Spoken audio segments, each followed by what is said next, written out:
What is the overarching energy of July? What are the hot spots and major transits?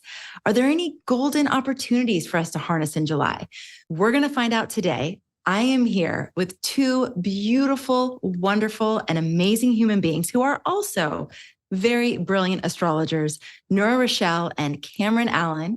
And before I introduce them, I'd like to first thank you for tuning into our channel. I know that you have so many choices with how you spend your time, and I'm just so honored that you chose to come here, hang out with us, and spend your time exploring your connection between the stars and the planets.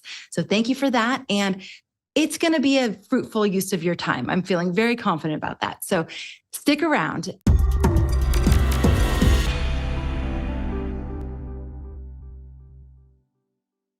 I'm going to go ahead and introduce our two guests. Nura draws from many spheres of astrology, including evolutionary, esoteric, and classical Western philosophies. She integrates energy work, yogic principles, and intuitive skill building, simplicity, and daily rituals into her approach.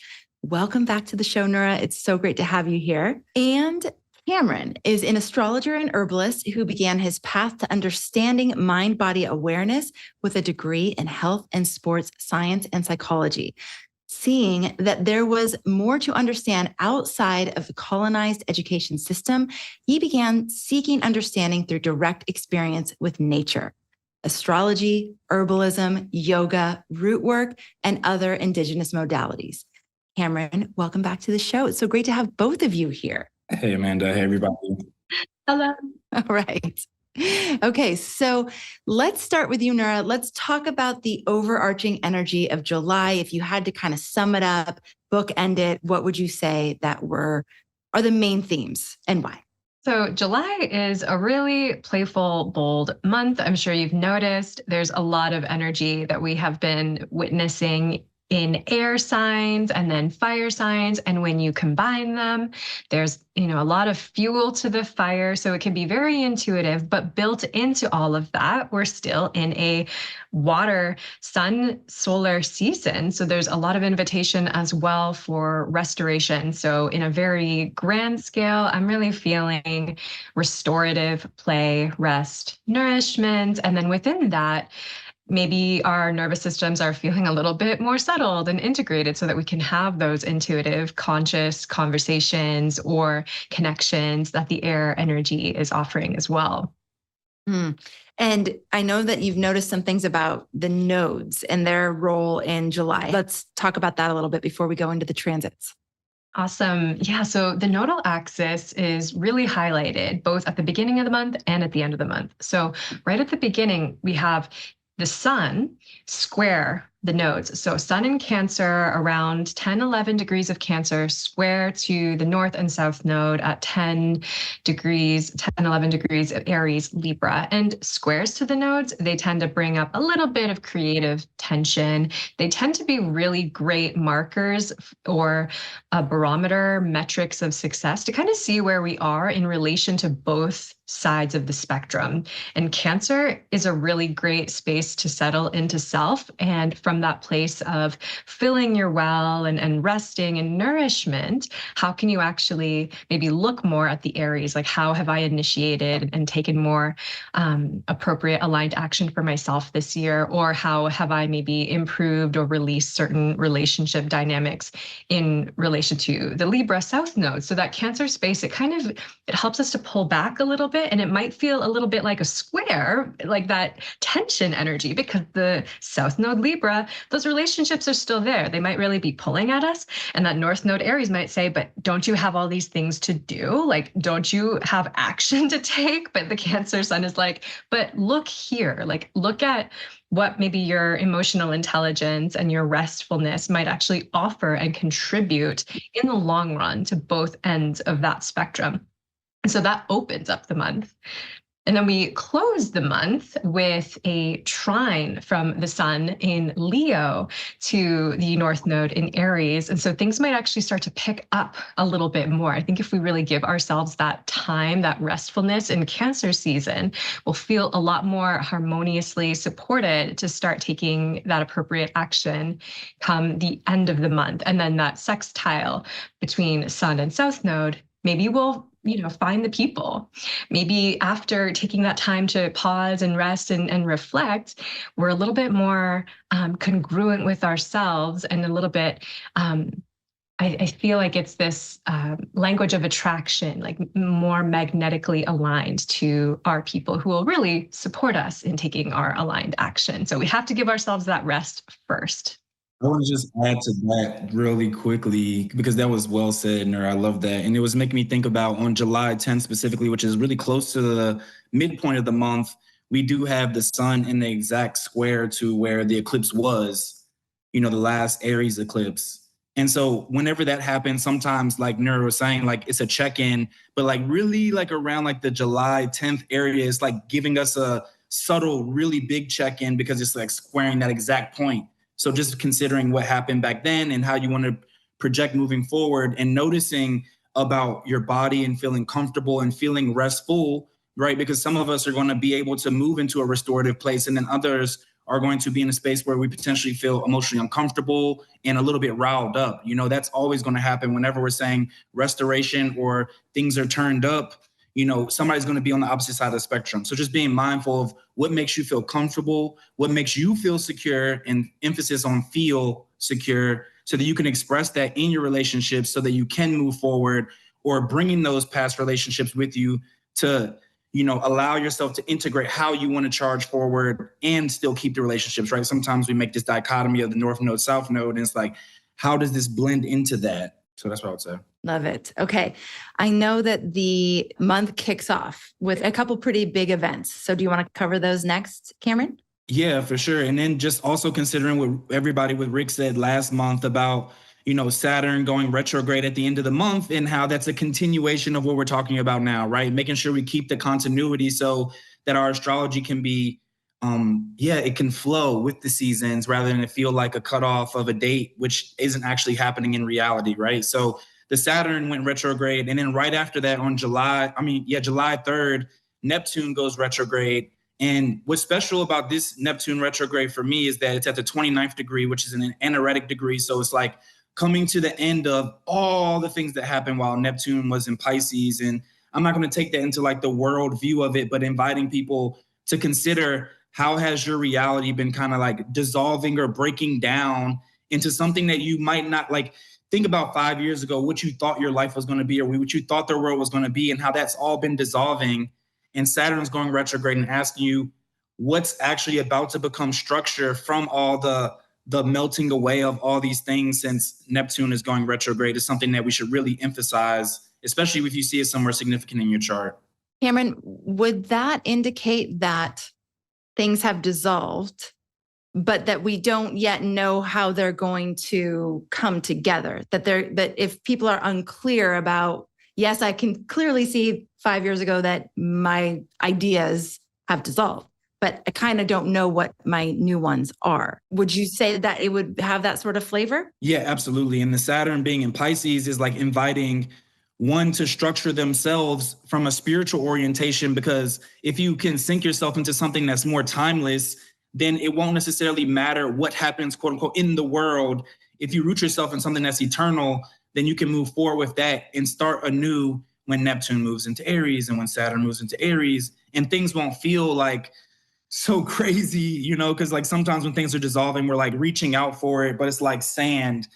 And so just being mindful, root yourself in something that's more eternal. It could be just a simple principle. It could be love or whatever it wants to be, like Pisces, like, love, the love thing is all nice, but like art could be good there. Also just a practice of acceptance would be one that I really strongly invite for people. So yeah, those things would be things that I would suggest people to feel into, look at based off of your chart and just kind of what's been going on in life. I love how you said this, structure yourself in something eternal. Structure your reality, the way that you're thinking about things, the way you're thinking about the future in those eternal qualities, and let the universe fill in the details of what that's going to look like. Mm-hmm. Right? Absolutely. Yeah. Okay. All right. And then there's something else on July 5th, right, Cameron, that you wanted to talk about? Mars in Taurus, sextile Saturn and Pisces. Yeah, exactly. That sextile is really, for me right now, I'm just emphasizing that sextile because, it tends to have not such a rough or friction oriented aspect, but just from a medical astrology perspective, Mars and Saturn connecting with each other is always significant. And Saturn being retrograde in Pisces sometimes can have a tendency to create stagnation in the lymphatic system, which is like very systemic in the body. And then Mars and Taurus sometimes can create this issue with being able to excrete. So like being able to sweat. So that's just something I want to touch on for a moment. And then also just acknowledging how Mars goes from hanging out with Saturn to being passed off to Uranus later on in the month. So I just wanted to like kind of like give a little flavor of that. So when we talk about it later, it's not just standing alone. Okay, great, Cameron. That is super helpful. Okay, and then Nura, let's talk about Jupiter sextile the North Node, which is happening on July 9th. Yes.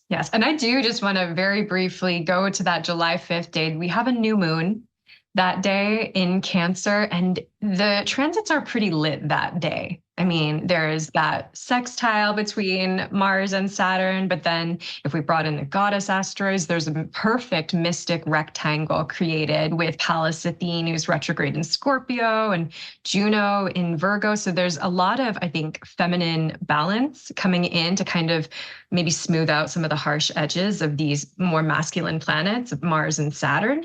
And they are also in these very special relationships, like the sun is applying to a trine with Saturn and also to Pallas Athene. And that's happening July 9th, the same day as the Jupiter North Node sextile. So there's a lot of connectivity between what all of the planets are doing.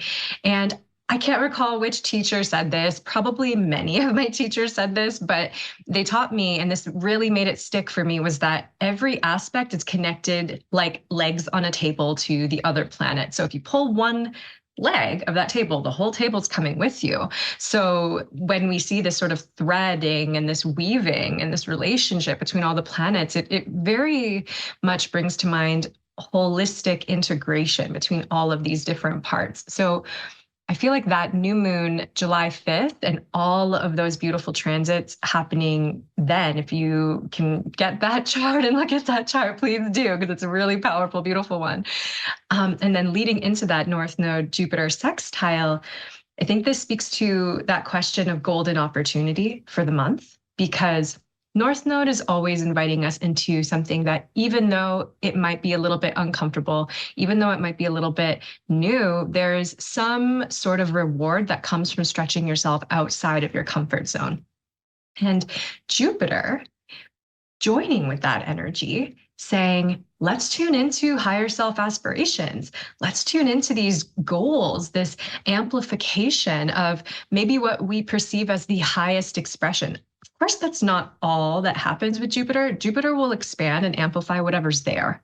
But when it's connected to the North Node, there's a little bit more of an opportunity to just take some forward movement spiritually, to take some forward movement in terms of your belief that whatever you're wanting in the future is possible. Because especially with so much going on in the world, it can feel very easy to kind of get lost in option overwhelm. And when we're in this place of like, I know something new is coming, but I don't know what's next, I think this Jupiter North Node sextile will give us a little bit more of a glimpse into that. And it'll be from a space of trusting intuition, of trusting instincts a little bit more, from trusting our body, and staying innocent and staying curious and staying playful within all of that. Because let's face it, like, I know this is true for me. When I'm in a place of like, I need to take some new action, I feel this whole new pathway in front of me, all of my fear stories start to kick in, all of the ways that I'm like, are you sure that's a good idea? Like I become filled with self-doubt, filled with all this worry of all the possible things that could go wrong, because I'm like in that sort of anxious, anticipating the future going badly kind of place. I'm catastrophizing or disaster baiting. And I feel like we get this opportunity to instead rely on that more inner child quality that says, yeah, I have no idea what's going to happen, but I kind of trust it a little bit more because that's really all that I can do. So it feels very supportive for that space of surrender for whatever it is that we're wanting to be creating. Is that Neptune at 29 degrees also playing into that experience that you brought in earlier, Cameron? Yeah. Yeah, it sounds like it to me. I like that. I like what Nura said, and I would definitely integrate that and like keep that in mind, even when being with the Neptune retrograding and the Saturn retrograding, like moving through this month, always just with that lens and then moving forward with it. Yeah. And another piece of it too is to kind of keep with that theme of continuity from the months. Like we are in this space of the Venus cycle where she's not yet visible as an evening star. And whenever that happens, whenever she's in an underworld or otherworld part of her phase, our creative process kind of goes underground as well. So we know that there's a lot happening beneath the surface, but we have not yet experienced the full-on rise of that. That doesn't happen until Venus is at 29 degrees Cancer, which if I just tune into that specific day, that's about July 10th. So we open up the month kind of still in that unknown place, but then when she becomes visible as an evening star right after the sun sets, visible from the western horizon, now we might start to see that rise a little bit more. So it does feel like there's movement, but it's kind of overlaid with that patience and that surrender. And so you said playful and curiosity and a lightness around these things, not taking it too seriously. Yeah. And just not holding ourselves back from whatever are the stories, because this is another piece of it too. And it might not be fully obvious if you're not paying attention to it. So whenever a planet is sextile the north node, it's inherently trine the south node. So trines actually are a little bit more harmonious. Doesn't mean easier or better. It just means the energy will flow really well between those two planetary bodies or points in the sky. And a sextile is a little bit more like an opportunity. It's like you have to grasp it a little bit more to make it work. So all of that said, with Jupiter and Gemini trine the south node, there could be those old voices kind of pulling you away from something. And so it kind of brings us back to what we said earlier about taking that time during this Cancer season, especially to pause and reflect, because then we'll be able to more accurately assess, well, which of those voices are actually helpful? Which of these relationships are actually truly supportive? So that by the time we get to this opportunity moment, we're actually able to go with that flow of that opportunity rather than hold us back because of those limiting past voices or projections. So good. July 11th, Venus entering Leo. Cameron, tell us about this. I feel like that's just literally what Nura was talking about. And then like just feeling into like, how do I want to express myself? And also emphasizing the point that Venus is going to be opposite Pluto at that time. And if you act like, I was just even feeling into it, like in my body, it felt really nice. So thank you for that, Nura. You know, if you feel into what Nura is saying, I think that there's going to be like a more easeful way that we can work with the Pluto opposition with Venus and really being able to reckon with something that's like unconscious inside of me rather than it having to manifest in some type of duel or a power struggle or something that is like has been disempowering in relational dynamics in the past. And you can just move forward with more smoothness and being able to understand what's going on with your unconscious. And specifically, I'm feeling that like if you listen to what Nura's saying, like I can like taste it in some type of way. It's really interesting. And what about so Venus is going to be opposing Pluto and entering Leo. So what does that particular combination bring up for us? Yeah, for me, it just brings up, I want to be expressive in relationships. And there's something going on the other side that might be cold or blocking me or something that's detached from me in a way that I like really want to sink into, but maybe this is like an oppositional force that could be there.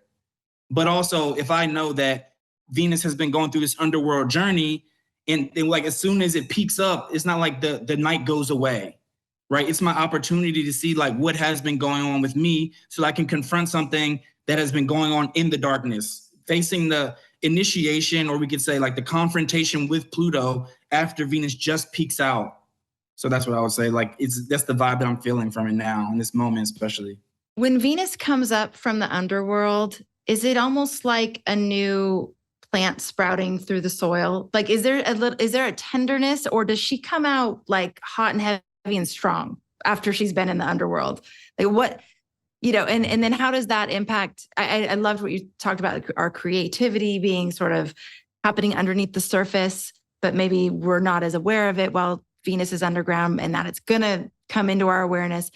But is there a little bit of that like needing to protect that creativity because it is fresh and new and just emerging from a darker place? When Venus is rising as an evening star, she tends to take on more of her lover quality compared to when she's morning star. She's a lot more that warrior-esque, kind of what you were describing, like, let's go for it. We're like ready for this new thing. Hopefully, what you've been learning over the past 9 or so-ish, more than that, months since August of last year, when Venus formed her inferior conjunction with the sun in Leo, and then she rose as a morning star. Hopefully you've been learning a little bit more about what really lights up your heart. And we tend to take a little bit more action and then reflect on it in the evening star side of the equation a little bit more. And I think the way that they play off each other really nicely, it's like, first we establish what is our skill set and what is our very personal creative journey looking like right now, so that by the time she goes through this superior conjunction underworld part of her process, then rises as evening star, she's a lot more able to collaborate. She's a lot more, if your creativity involves other people, which in a lot of cases it does, whether it's a business and it's your clients, or if it's in your relationships, like by this point, the hope is that we're a little bit more clear on what we are individually bringing to the project.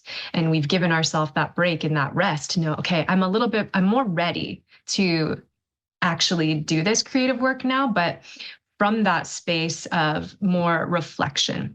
And I think especially because it's, she began this evening star cycle in Gemini, and then she rises through that final degree of Cancer. Now she's back in Leo, the same sign where she began her cycle. It's really interesting to see. So this should be also another one of those measurement, kind of seeing, assessing, like, where were we in August of last year in terms of our specific creative projects and our relationships that feel really important right now. Several different reflection points. So good. Okay.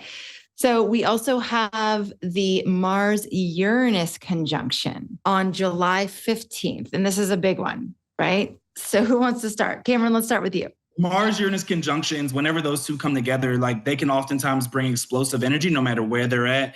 But, from a traditional astrology perspective, Mars in Taurus sometimes has a tendency to bring a little bit more trouble. So that's something that I would highlight on, like, the world scale, like around that time. If you are a person who's sensitive to the data intake of, like, what you're watching on the internet, social media, things like that, really inviting people into just, like, really taking care of your nervous system and going back to the theme that we were talking about earlier about the restoration, like just sinking back into that and during that time, because I do think some things will happen out in the world and in everyone's life, just considering throughout the month as well, where is that at in your chart?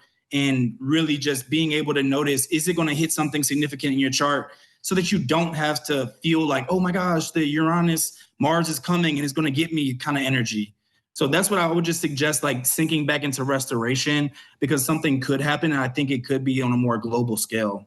Yeah. With Mars and Uranus together, it's one of those things that I feel like as astrologers, it behooves us to let our clients know that, hey, this is notorious for accidents and sudden changes that are not always pleasant, because just historically, those are the stats, those are the facts. But that being said, we don't need to approach it with that space of fearfulness. And I mean, you could take your time. That is really, I think, the highest way to navigate this specific day.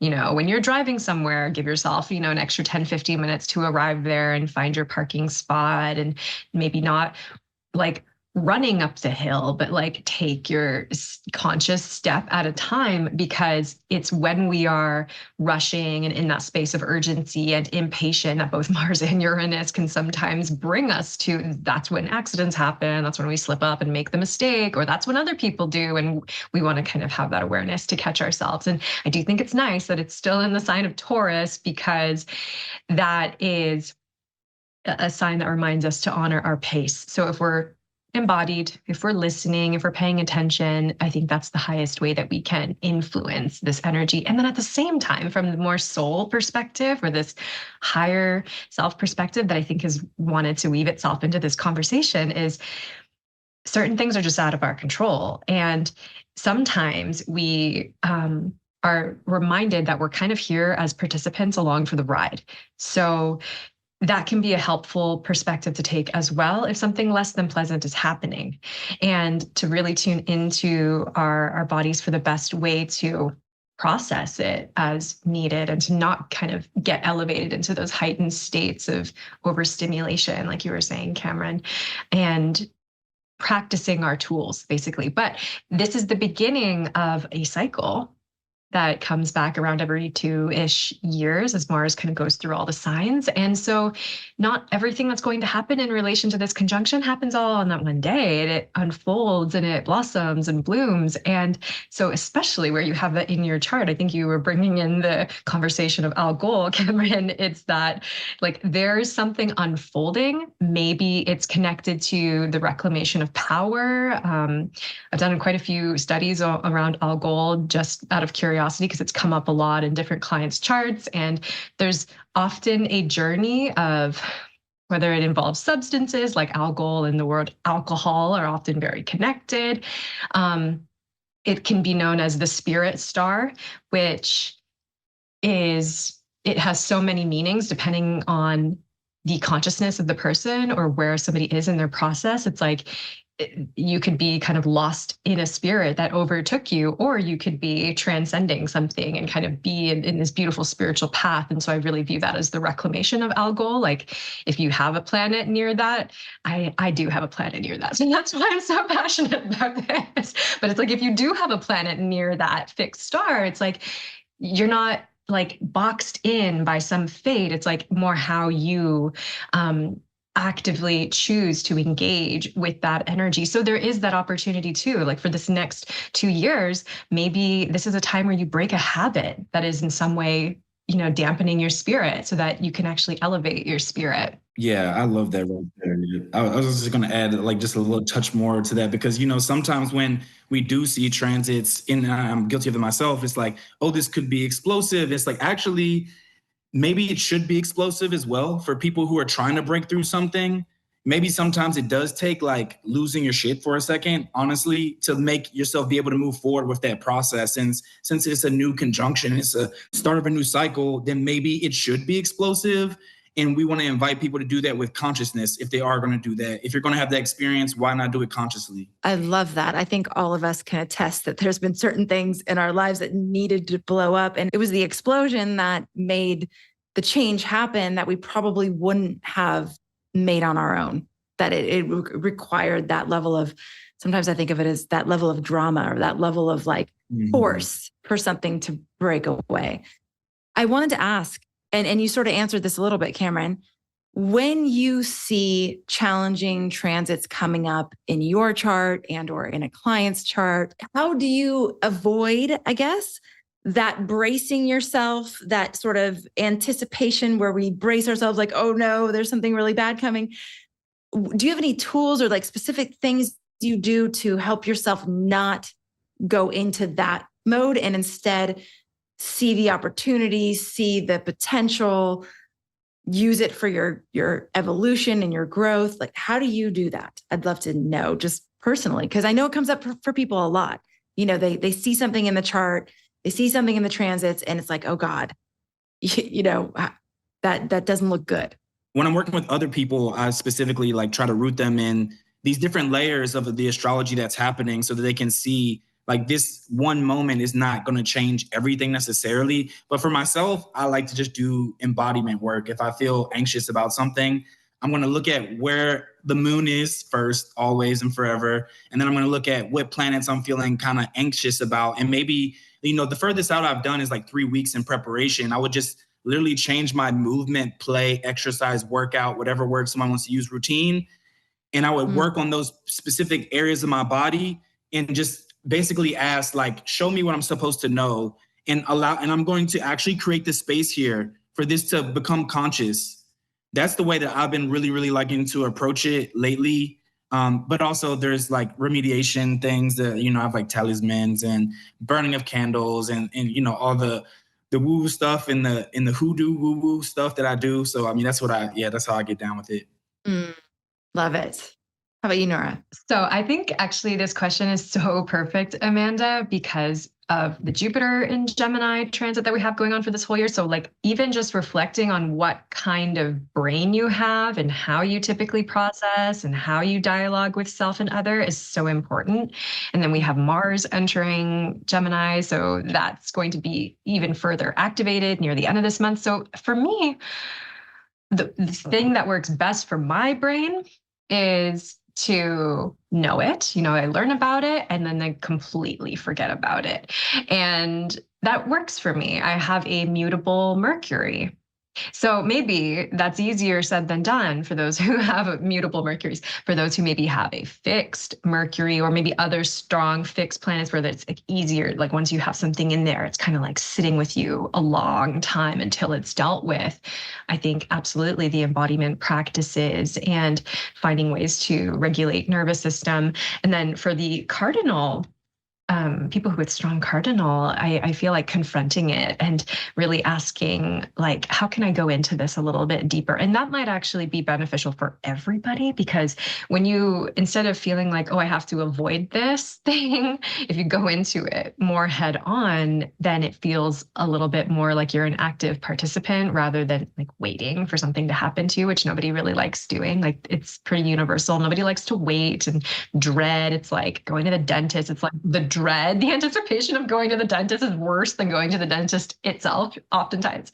So, yes. Just tuning into like, what can I do now? So for me, it's like, what I can do now is I can write it in my planner. I can have awareness of it. I can maybe do some preemptive journaling about it. And then it's kind of that question. I don't remember who asked it, but it was somebody very brilliant in a psychology coaching realm, where it's like, if I kind of run through these set of questions in myself, it's like, is this thought affecting something that is happening in the present moment? And if it is, then what can I do to address it right now? And if it's not happening in this present moment, same thing, like what can I do to address it now? And then as soon as I get to that place of like, I've done all that I can, I really have to practice my surrender and, embracing the unknown and embracing the mystery. So it's kind of that, the serenity prayer, have the courage to confront the things that you can control and the serenity to release the things you can't control and the wisdom to know the difference. Oh my gosh, amazing.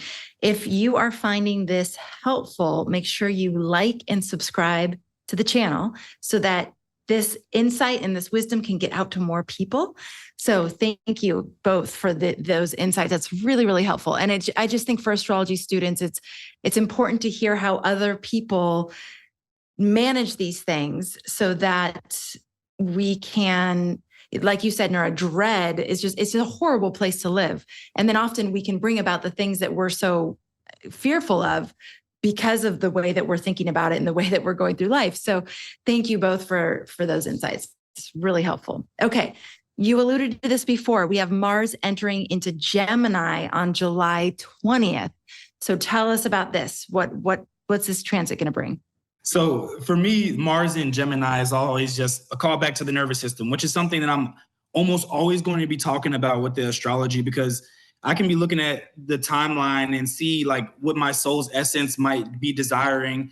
And if my nervous system is dysregulated, then my soul is not even going to be knocking at the door fully and completely, right? So just like thinking about Mars in Gemini and just thinking about where's the information in your body that overstimulates you, and learning how to move that energy. And, when I say that, that might sound vague, but literally, if you feel like you have, let's say, palpitations in the chest region, then how can you just move your chest back and forth to see if you can actually get that energy to kind of move out of the way or disperse a little bit? Sometimes it's just too intense in one place. It's too stimulated in one place. So opening up this space and really moving your body can allow it to dissipate in a way that can be really, really helpful. So that's my main aim there. And also back off of reading too much information. I mean, we're kind of always in that time at this point in reality for myself, but I really invite people to really slow down and or dissect it very strongly. So like after you're watching something or after you're digesting content, sit down and like write about it. And literally my invitation will be to cross out the things that don't feel true for you so that this can also be cohesive with that Jupiter and Gemini energy. where you can take in information and still allow yourself to sit down and let your intuition comes through about what is the highest truth in this information that I'm receiving for myself, and severing the ties with the rest of the information. Yeah, that's really golden. I love that. And I would want to bring attention to that there's a Mars Sun sextile July 25th. So right when Mars is freshly into Gemini at 3 degrees Gemini, and then the Sun is freshly into Leo at 3 degrees. And then the Sun also by this point would have just formed an opposition with Pluto in Aquarius, another air sign. And then therefore Mars is now trine Pluto. So we're working with this really interesting, very activating energy, but it is also pretty soulful with that Plutonian piece. It's asking us to kind of align soul level desires with ego level desires, or what we think we want versus what our soul really needs. And Sun is connected in general to the heart, and especially in Leo. So that is true on a metaphoric and figurative level, but also quite literally in medical astrology. So there's a lot of, I think, opportunity for blending and combining any sort of practice that combines mind-body fusion. I'm a fan of yoga. I'm biased because that's what I practice, that's what I teach, but anything that's also just incorporating that connection, and even just cardiovascular health in general, and doing cardio, like going for walks, seems like a really nice way to do this. So something I've always loved to do because I love to read. I'm an avid reader. I'm a student for life. It's one of my favorite things to do to really come back to present and to myself. But it's like, take something that you're going to learn. I love what you said, Cameron. It's like, cross out those things that you don't agree with, but also just like go for a walk afterwards. And that seems like a nice place to get into the more subconscious flow of things that Pluto invites us into, so that we're actually integrating, because I don't remember the exact numbers here, but it said maybe it's like 1 to 7 or 1 to 10 or something like that. But it's like for every hour that you spend consciously learning something, your subconscious needs about 7 or 8 hours of integration and processing time. So that can be even helpful. Maybe you want to do some more research on that, or even just tuning into what those numbers and amount of time looks like for you, because then you're also, you're ticking so many boxes. You're doing the Mars thing, getting moving, you're doing the learning thing, but you're also giving yourself time to process. So again, we're coming back to that theme of it being very holistic and integrative. And one of my favorite Gemini words is cross-pollinate. So it's like, if you are getting obsessed, sometimes a Pluto influence can bring obsession. It's like, if you're feeling like I have to just tunnel vision and like just do this one thing, or just learn about this one thing, or focus over here, actually broadening the vision out a little bit more can be helpful for integration. Wow, I've never heard that stat before. And that's fascinating. It also explains why we feel so much information overload now, because most people are consuming information and data and all day long on some level. And then we sleep, but that's not enough time to really integrate or process or make sense of anything. So, wow, interesting. All right. Couple more. We have full moon in Capricorn on July 21st, and we have Mercury entering Virgo on July 25th. And Cameron, you're going to talk to us about both of those things. July the 1st to me is just a continuation of July 20th, because it's like, it's just right there, and so like that integration that you would have done maybe like by tuning into the words that I said and the practice that I was given, or what Nura was saying, and also thinking about what both of us said and integrating in your own creative way. That full moon is at the 29th degree, if I'm not mistaken. It's at the 28th, 29th degree. So then again, we have another like 29 degree thing happening here. And so just considering, one, what happened last month when the full moon happened, and is that coming to a conclusion? And then also just integrating what happened the day before is really what I would emphasize here, more so than even talking about the full moon. It's like, what's going on as Mars has entered Gemini, and all the things that Nura just talked about. Okay. All right. And that 29 degrees of Capricorn obviously has been very sensitive for the last several years. Super sensitive. And it also means that the moon is conjunct Pluto during this time too. So all the things we said about Pluto and the soulfulness that Nura was bringing in as well is still, again, the continuity, and that applies here as well. Okay. And then Mercury entering Virgo on July 25th. Yeah, I love when Mercury goes into Virgo, because to me, it just allows me to really find out how to organize myself. Like, how have I been digesting information in life from inside to outside, or really outside to inside, because Virgo is more internal. So how have I been digesting things, and how can I actually make it apply to how I'm existing in the world in a way that makes sense? So even like, the way I would think of it as just an example, even though for me, like I have this like elaborate thing going on with when it comes in, but I would say just sit down and just notice, how do you like to digest food? Is there music on? Is there an essential oil you rub on your belly or you smell? Is it loud?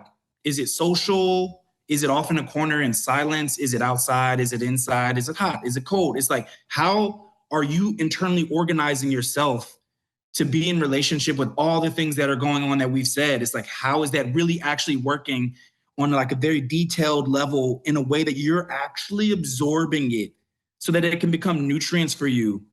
And if it does become nutrients for you, then you'll have the accuracy of having discernment and discrimination with everything we said this month and everything in your life moving forward. Wow, you too. So any final closing thoughts? I mean, one of the things I love about both of you is how much you emphasize embodiment, bringing these transits into our body, moving them through our body, working with them in the body. And so I just love to know any final thoughts on July and any other final tips that you want to share with our audience. I love this conversation so much. There's so much beautiful Gemini confluence happening here. And I guess because we were just talking about Mercury, I do think it's good to just mention we are entering the pre-retrograde shadow phase at the end of July. So Mercury will be retrograde between 21 Leo through to 3 or 4 Virgo. So right as soon as Mercury enters Virgo, he's already been in the pre-retrograde zone for 9 degrees. So that final week or two of July, that second half, really just paying extra attention to the things that are coming up, because they're going to be coming up again. And I think it just helps us circle back and loop back into that theme of restorative play, but how we can really take this really integrative mind, body, soul, all coming together approach to really navigate this month really as gracefully as possible. And we'll be starting a new Mercury cycle too, right? In the beginning of August. Is that true? Yeah. Okay, Cameron, how about you? I don't really have anything, but one thing I am feeling right now that I do want to share is that, like, I'm just feeling like the synergy between all of us, and you were talking about how we like embodiment, and I'm feeling like I would really love if we all like got together in person and like we all like created something like that. Would feel really, really yummy. That's like what was coming alive for me. So I just had to share it. I didn't want to hold it back. So that's what's feeling alive. And I'm just feeling appreciative for everybody being here. I love that seed you just planted, Cameron. I know we've had this feeling and thought so many times. And yes, getting together and being together in the astrology and in the movement. Nura, you two can bring yoga. I'd love to bring dance.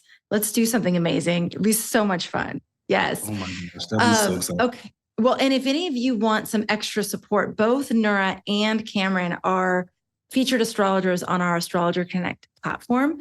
So you can book a reading with them, get some extra personalized support throughout the month. If you're interested in doing that, you can go to astrologyhub.com/connect and find Nura and Cameron both there. And Cameron, I know you're doing a special offer for our community between now and July 15th, correct? Yeah. I'm doing an offer. It's going to be 22% off for everybody here watching and just everybody in the community at Astrology Hub. And it's just going to be, the code is Jupe and Gem. So JUPINGEM, Jupe and Gem. So if people are looking to embody like in their own unique expression in a one-on-one kind of way, then that would be the way to like reach out and we'll tap in together. Amazing. Okay. And we'll put that code in the show notes as well. And we'll put the link where you can find Nura and Cameron in the show notes too. So you don't have to remember it. They're amazing astrologers. I've had readings with Cameron. I had my daughter have a reading with Nura. They're just beautiful. Like I said in the beginning, beautiful, amazing, wonderful human beings who are also brilliant astrologers. So thank you both for being here and helping us tune into the energy of July so we can make the most of it.